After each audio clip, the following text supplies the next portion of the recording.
Praise the lord. ಪ್ರಿಯರಾದ ದೇವ ಮಕ್ಕಳೇ, welcome to ಮುಂಜಾನೆ ಮುತ್ತು ಕಾರ್ಯಕ್ರಮ. ಪ್ರಿಯರಾದ ದೇವ ಮಕ್ಕಳೇ, ಈ ಸಮಯದಲ್ಲಿ ನೀವು ನೋಡುವುದಾದರೆ ನನ್ನ ಕೈಯಲ್ಲಿ ಒಂದು ಗ್ಲೋಬ್. ಇಲ್ಲಿ ನಾನು ಕೂಡ ಒಂದು ಶಾಲೆಯಲ್ಲಿ ಟೀಚರ್ ಆಗಿರೋದ್ರಿಂದ ಅದು ವಿಶೇಷವಾಗಿ ಸೋಷಿಯಲ್ ಸಬ್ಜೆಕ್ಟಿನಲ್ಲಿ ಈ ಗ್ಲೋಬ್ ಅನ್ನೋದನ್ನು ನಾವು ಹೆಚ್ಚಾಗಿ ಉಪಯೋಗಿಸುತ್ತೇವೆ. ಈ ಗ್ಲೋಬನ್ನು ನಾವು ನೋಡುವಾಗ ಹೆಚ್ಚಾಗಿ ಇದು ನೀಲಿ ಬಣ್ಣದಲ್ಲಿರುವುದನ್ನು ನಾವು ಕಾಣಬಹುದು.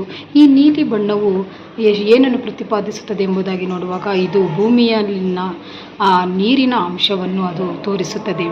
ನಾವು ಈ ಗ್ಲೋಬನ್ನು ಎಲ್ಲ ಕಡೆಯಲ್ಲಿ ಈ ರೀತಿ ತಿರುಗಿಸಿ ನೋಡುವಾಗ ನಮಗೆ ಒಂದು ವಿಷಯ ಅರ್ಥವಾಗುತ್ತದೆ. ಈ ಭೂಮಿಯಲ್ಲಿ ಹೆಚ್ಚಿನ ಭಾಗ ನೀರಿನಿಂದ ಕೂಡಿದೆ, ಕೆಲವು ಸ್ವಲ್ಪ ಭಾಗಗಳು ಮಾತ್ರ ಭೂಪ್ರದೇಶವನ್ನು ನಾವು ಕಾಣಬಹುದು. ನೋಡಿ, ನಮ್ಮ ದೇವರ ಸೃಷ್ಟಿ ಎಷ್ಟು ಅದ್ಭುತವಾಗಿದೆ, ಅತಿಶಯವಾಗಿದೆ. ನಮಗೆ ತಿಳಿದಿರುವಂತೆ ಆತನೇ ಆಕಾಶಮಂಡಲವನ್ನು, ಈ ಭೂಮಂಡಲವನ್ನು ಸೃಷ್ಟಿಸಿದವನಾಗಿದ್ದಾನೆ. ನಮಗೆ ಗೊತ್ತಿರುವ ಹಾಗೆ ಅನೇಕ ಗ್ರಹಗಳಿದ್ದಾವೆ, ಆದರೆ ಭೂಮಿಯಲ್ಲಿ ಮಾತ್ರ ಜೀವಿಗಳು ಜೀವಿಸುವುದಕ್ಕೆ ಅವಕಾಶವಿದೆ, ಯಾಕೆಂದರೆ ಇಲ್ಲಿ ನೀರಿನ ಅಂಶವಿದೆ ಎಂಬುದಾಗಿ. ಅದೇ ರೀತಿಯಲ್ಲಿ ನಮ್ಮ ಜೀವಿತದಲ್ಲೂ ಕೂಡ ಯೇಸು ಕ್ರಿಸ್ತನೆಂಬ ಆ ಆತ್ಮನ ನೀರಿಗೆ ಹೋಲಿಕೆಯಾಗಿದೆ. ಆ ಆತ್ಮನು ಕೂಡ ನಮ್ಮ ಜೀವಿತದಲ್ಲಿ ಇರುವುದಾದರೆ ನಮಗೂ ಕೂಡ ಎಲ್ಲ ವಿಷಯಗಳು ಅನುಕೂಲವಾಗುತ್ತದೆ.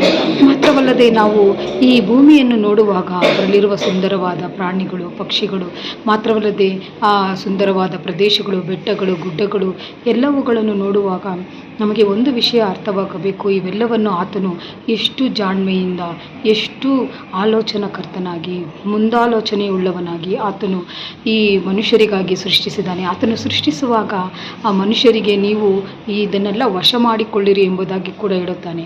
ಅದನ್ನೇ ತಾನೇ ಕೀರ್ತನೆಗಾರನು ಕೀರ್ತನೆ 8ರಲ್ಲಿ ವರ್ಣಿಸಿ ಆಡುತ್ತಾನೆ. ಮಾತ್ರವಲ್ಲದೆ ಆ ಕೀರ್ತನೆ 6ನೇ ವಾಕ್ಯದಲ್ಲಿ ನೀನು ಸೃಷ್ಟಿಸಿದ ಎಲ್ಲ ವಸ್ತುಗಳ ಮೇಲೆ ಪ್ರಭುತ್ವವನ್ನು ಅವನಿಗೆ ಅನುಗ್ರಹಿಸಿದೆ ಎಂಬುದಾಗಿ ಕೂಡ ಕೀರ್ತನೆಗಾರನು ಹೇಳುತ್ತಾನೆ. ಹೌದು ನೋಡಿ ಪ್ರಿಯರಾದ ದೇವ ಮಕ್ಕಳೇ, ಈ ಭೂಮಿಯು ಎಷ್ಟೋ ವೈಭವವುಳ್ಳದಾಗಿದೆ, ಎಷ್ಟೋ ಸುಂದರವಾದುದಾಗಿದೆ, ಎಷ್ಟೋ ರಮ್ಯವಾದುದಾಗಿದೆ. ಆ ಭೂಮಿಯಲ್ಲಿರುವ ಅನೇಕ ವಿಷಯಗಳು ನಮ್ಮ ಗ್ರಹಿಕೆಗೂ ಮೀರಿದಂಥದ್ದಾಗಿದೆ. ಆದರೆ ದೇವರು ನೋಡಿ ಮನುಷ್ಯರಾದ ನಮ್ಮ ಮೇಲೆ ಎಷ್ಟೋ ಪ್ರೀತಿಯನ್ನಿಟ್ಟು ಆತನು ಇಂತಹ ಭೂಮಿಯ ಮೇಲೆ ನಮಗೆ ಅಧಿಕಾರವನ್ನು, ಪ್ರಭುತ್ವವನ್ನು ಅನುಗ್ರಹಿಸಿಕೊಟ್ಟಿದ್ದಾನೆ. ನಾವು ಅದನ್ನು ನೆನಪಿಸಿಕೊಂಡವರಾಗಿ ಎಷ್ಟು ಆತನಿಗೆ ಕೃತಜ್ಞತೆಯುಳ್ಳವರಾಗಿದ್ದರೂ ಸಾಕಾಗುವುದಿಲ್ಲ. ಆತನು ನಮ್ಮ ಮೇಲೆ ಇಟ್ಟಿರುವ ಪ್ರೀತಿಯನ್ನು ನಾವು ಪ್ರತಿದಿನ ನೆನಪು ಮಾಡಿಕೊಂಡು ಇನ್ನೂ ಹೆಚ್ಚಾಗಿ ಕೃತಜ್ಞತೆಯುಳ್ಳವರಾಗಿರೋಣ.